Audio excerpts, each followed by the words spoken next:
یہ صداقت صاحب، اب چونکہ آپ کی حکومت ہے اور یہ الزامات آپ کے اٹرنی سابق نے لگائے تھے اور انہوں نے آپ کے ایک وزیر کو جو کہ وزیر قانون ہے ان کو بھی انوالو کیا، شہزاد اکبر صاحب کے اوپر بھی بات کی، تو وہ تو استعفیٰ دے گئے، یہ دو جو ہے ان کا کیا مستقبل ہے؟ بہت شکریہ آسمہ. بات یہ ہے کہ میں عرفان قادر صاحب کی میں نے بات سنی، پھر ملک صاحب بھی زیادہ قانون کو مجھ سے سمجھتے ہیں. میں دو تین باتیں جو میں سمجھتا ہوں لے مین کی حیثیت سے، کہ پہلی بات کہ کسی ایک بیان آیا حکومت کی طرف سے، حکومت کے ایک وکیل کا یا اٹارنی جنرل کا،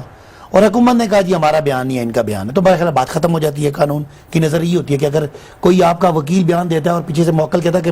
اس نے میری نمائندگی نہیں کی، اور وہ اپنا بیان ریٹن بھیجتے ہیں کہ ہمارا بیان یہ ہے، تو بات ختم ہوگی. اس کے بعد ان کو عہدے سے بھی ججز کے احترام کی بات اتنی زیادہ ضروری ہے. وہ کوئی بھی کرے، کوئی وزیر کرے، نہیں میں کہہ رہا ہوں کہ کوئی بھی وزیر کرے، اگر وہ ثابت ہوتی ہے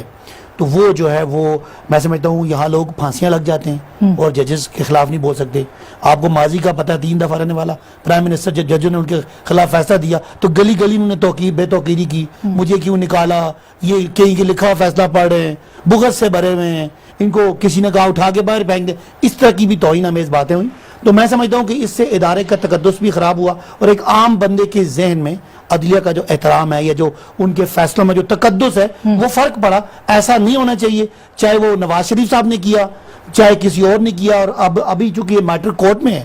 تو وہ ہم عدالت کے اس معاملے کے اوپر تو جائے نہیں. میں کیا کہہ رہا ہوں، ہم یہ جا رہے ہیں کہ شہزاد اکبر صاحب ایک اٹرنی نے کورٹ میں ججز کے سامنے کھڑے ہو کے یہ کہا کہ ان کو یہ ساری چیزیں ان کے ساتھ شیئر کی گئی تھی، انہوں نے ایسے ہوا میں باتیں نہیں کی، اور وزیر قانون کا بھی نام لیا بعد میں انہوں نے ایک چینل پہ آ کے، اور شہزاد اکبر صاحب کا بھی. یہ دونوں تو وہیں کے وہیں موجود ہیں. دیکھیں نا، میں یہ کہہ رہا ہوں چونکہ میٹر کورٹ میں اور کورٹ کا اختیار ہے کہ وہ کس میٹر کو کتنا ڈیٹیل سے انویسٹیگیٹ کرنا چاہیں، کس بیان کا وہ کیا مطلب لیں، وہ زیادہ بہتر ہے کہ وہ خود ڈیسائیڈ کریں. اگر وہ سمجھیں گے کہ کسی وزیر نے یا کسی اٹارنی جنرل نے کوئی تو بات جو نئے ہیں انہوں نے اچھا ایک